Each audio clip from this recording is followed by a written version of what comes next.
Hello. Hello. हा म्हणलं Shri Swami hello. समर्थ ताई. श्री स्वामी समर्थ दादा. कुठून बोलता हा, आपण? राहुरीवरून बोलतोय मी, शुभम गाडे. बर. मी सुट्ट्यामध्ये ना, दादा काय अनुभव आला तुम्हाला? मला आहे ना कंपनीमध्ये ना, मी आता सध्या परमनंट आहे त्या ठिकाणी. हं, तर त्या ठिकाणी जे प्रोडक्शन मॅनेजर राहतात ना, हं.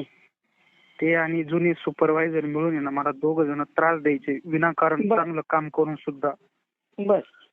तर मी 8-15 दिवस आहे ना थोडं व्हायबल झालो. मला वाटलं जॉब जातो, कारण मी भरपूर ठिकाणी नोकरी चेंज केली. तर मला हा बर. परमनंटचा जॉब होता ना, हा.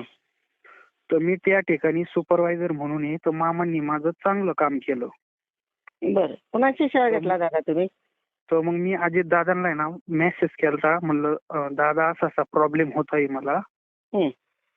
तर अजित दादांनी मला एक सेवा दिली. मी ती एक 5-6 दिवस कंटिन्यू केली, तर मला चांगला रिझल्ट भेटला. कोणती सेवा दिली दादा तुम्हाला? तर मला त्यांनी ना मारुतीला एक दिवा लावायचा, हं. त्याच्यानंतर हनुमान वडवानल स्तोत्र आणि हनुमान चालिसा असं कंटिन्यू करायला लावली ती सेवा. म्हणजे त्रास किती कमी दिवस होईल. केला दादा तुम्ही? तर मी ही सेवा 6 दिवस कंटिन्यू केली. फक्त 6 दिवस केला? फक्त 6 दिवसच केली, कारण मग मला वाटलं जवळ करायची असन तवर मी करीत राहीन. पण बर. 6 दिवस ताई इतका जबरदस्त रिझल्ट आला ना, मला हा. ते प्रोडक्शन मॅनेजर आणि जे जुने सुपरवायझर आहे ना, हं. ते स्वतःहून माझ्याशी व्यवस्थित बी बोलतात, कामात बी त्रास नाही. उलट तेच मला काय सांगताय दादा, इतकी छान अनुभव आला तुम्हाला? हो, आणि ते मला डायरेक्ट म्हणले, तू इथून पुढे ना कन्फर्म आहे म्हणे कंटिन्यू. फक्त हं. म्हणजे तसं मी त्यांना सांगितलं, मी काय कोणासंग विनाकारण त्रास देत नाही. पण ते मुद्दामून जेणेकरून मी पळून जावा ह्या हिशोबातून हा, मला हा, त्रास देत हा. होते ते, नाही का. हा, हा, हा.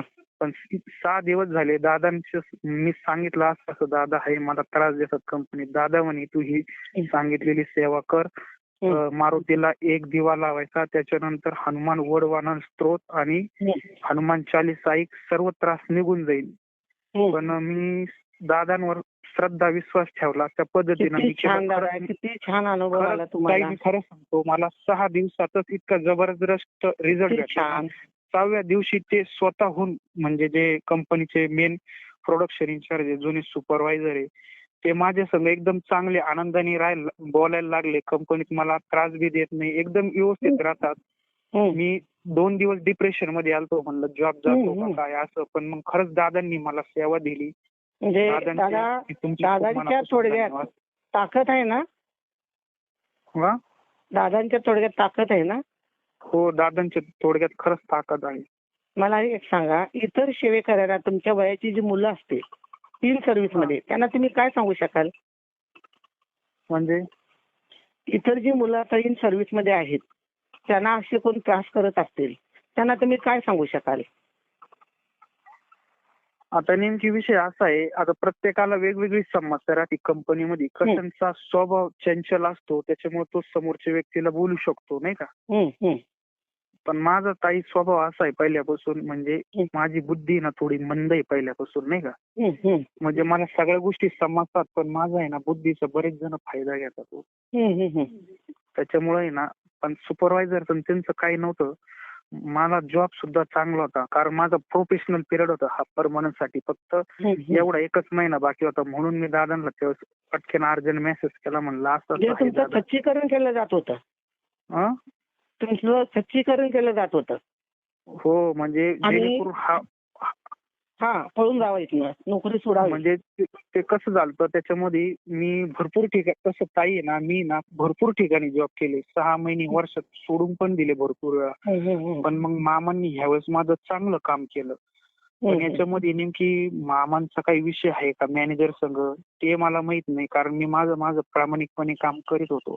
मामा म्हणजे तुमचे मामा? मला 8 दिवसात इतकं व्हायबल केलं. दादा, तुमचे मामा होते प्रत्येक ठिकाणी गेला का काम सोडून देतो, पुढचं तुझं जॉबचं क्रेडिट भांगावर होईल. कारण मी ह्या ठिकाणी सुपरवायझर म्हणून आहे. ज्यूसची कंपनी आहे ना सुट्ट्यामध्ये, ज्यूस तयार होतो त्या ठिकाणी मी. आता मला फक्त एवढाच शेवटचा 30 एप्रिल पर्यंत चान्स होता, म्हणजे 6 महिने पूर्ण होते. त्याच्यानंतर मी डायरेक्ट कन्फर्म कंपनीकडे राहणार आहे. मग त्यांना माहित होतं याला लेटर भेटूनच द्यायचं नाहीये प्रोफेशनल पिरियडचं, म्हणून ते 8 दिवसापासून मला इतके व्हायबल करत होते विनाकारण कंपनीत मशीन मध्ये काहीतरी बिघाड आणणार, मुद्दामून लेबरच कमी देणार, हेच करणार, जेणेकरून मी वैतागून पळून जावा अशी करीत होते. मुद्दाम काहीतरी बोलणार विनाकारण. म्हणजे त्यांना मी काही अपशब्द वगैरे काहीच बोलत नव्हतो. ते मला मुद्दाम बोलायचे काही ना काही, जेणेकरून मी त्यांच्यासंग चिडचिड राग करून काहीतरी बोलून निघून जावं असं काहीतरी. बरोबर आहे. तर मग अजितदादांच्या मला सांगितलं त्या पद्धतीने मला सेवा दिली, मला चांगला रिझल्ट भेटला. छान छान दादा, छान छान. हो, छान छान, चांगला अनुभव आला तुम्हाला. इथून पुढे मनाचं खच्चीकरण होऊन देऊ नका, येणाऱ्या प्रसंगाला सामोरे जा. हो हो, चालेल. ठीक आहे दादा, श्री स्वामी समर्थ. आम्ही तुमचा अनुभव शेअर करतो. हा, हो हो, श्री स्वामी समर्थ. Hello hello. हा म्हणलं श्री स्वामी हॅलो, समर्थ. श्री स्वामी समर्थ दादा. कुठून बोलता आपण? राहुरीवरून बोलतोय मी, शुभम गाडे. बर. मी दादा काय अनुभव आला तुम्हाला? मला आहे ना कंपनीमध्ये ना, मी आता सध्या परमनंट आहे त्या ठिकाणी. तर त्या ठिकाणी जे प्रोडक्शन मॅनेजर राहतात ना, ते आणि जुने सुपरवायझर मिळून आहे ना मला 2 जण त्रास द्यायचे विनाकारण चांगलं काम करून सुद्धा. बर. तर मी 8-15 दिवस आहे ना थोडं व्हायबल झालो. मला वाटलं जॉब जातो, कारण मी भरपूर ठिकाणी नोकरी चेंज केली. तर मला हा परमनंटचा जॉब होता ना, तर मी त्या ठिकाणी सुपरवायझर म्हणून आहे. तर मामांनी माझं चांगलं काम केलं. बर. कोणाची सेवा घेतला दादा तुम्ही? तर मग मी अजित दादांना आहे ना मेसेज केलता, म्हणलं दादा असा असा प्रॉब्लेम होत आहे मला. तर अजित दादांनी मला एक सेवा दिली. मी ती एक 5-6 दिवस कंटिन्यू केली, तर मला चांगला रिझल्ट भेटला. कोणती सेवा दिली दादा तुम्हाला? तर मला त्यांनी ना मारुतीला एक दिवा लावायचा, त्याच्यानंतर हनुमान वडवानल स्तोत्र आणि हनुमान चालीसा असं कंटिन्यू करायला लावली ती सेवा. म्हणजे त्रास कमी केला दादा तुम्ही? तर मी ही सेवा 6 दिवस कंटिन्यू केली. फक्त 6 दिवस केला?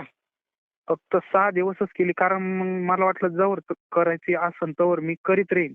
पण 6 दिवस ताई इतका जबरदस्त रिझल्ट आला ना मला. ते प्रोडक्शन मॅनेजर आणि जे जुने सुपरवायझर आहे ना, ते स्वतःहून माझ्याशी व्यवस्थित बी बोलतात, कामात बी त्रास नाही. उलट तेच मला सांगताय दादा, इतकी छान अनुभव आला तुम्हाला? हो, आणि ते मला डायरेक्ट म्हणले तू इथून पुढे ना कन्फर्म आहे म्हणे कंटिन्यू. फक्त म्हणजे तसं मी त्यांना सांगितलं मी काय कोणासंग विनाकारण त्रास देत नाही, पण ते मुद्दामून जेणेकरून मी पळून जावा ह्या हिशोबातून मला त्रास देत होते नाही का. पण 6 दिवस झाले दादांचं मी सांगितलं असं असं दादा आहे मला त्रास देतात कंपनीत. दादा म्हणे तू ही सांगितलेली सेवा कर, मारुतीला एक दिवा लावायचा, त्याच्यानंतर हनुमान वडवानल स्तोत्र आणि हनुमान चालीसा ऐक, सर्व त्रास निघून जाईल.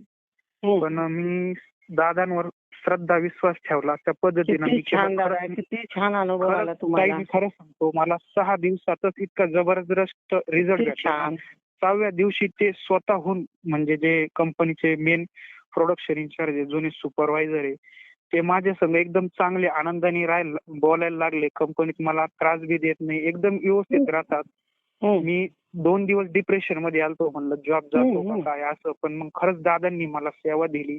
म्हणजे दादांच्या थोडक्यात ताकद आहे ना? दादांच्या थोडक्यात ताकद आहे ना? हो, दादांच्या थोडक्यात खरंच ताकद आहे. मला एक सांगा, इतर सेवे करायला तुमच्या वयाची जी मुलं असतील तीन सर्व्हिस मध्ये, त्यांना तुम्ही काय सांगू शकाल? म्हणजे इतर जी मुलं आता इन सर्व्हिस मध्ये आहेत, त्यांना असे कोण त्रास करत असतील, त्यांना तुम्ही काय सांगू शकाल? आता नेमकी विषय असा आहे, आता प्रत्येकाला वेगवेगळी समस्या राहते कंपनीमध्ये. कशांचा स्वभाव चंचल असतो, त्याच्यामुळे तो समोरच्या व्यक्तीला बोलू शकतो नाही का. पण माझा ताई स्वभाव असा आहे पहिल्यापासून, म्हणजे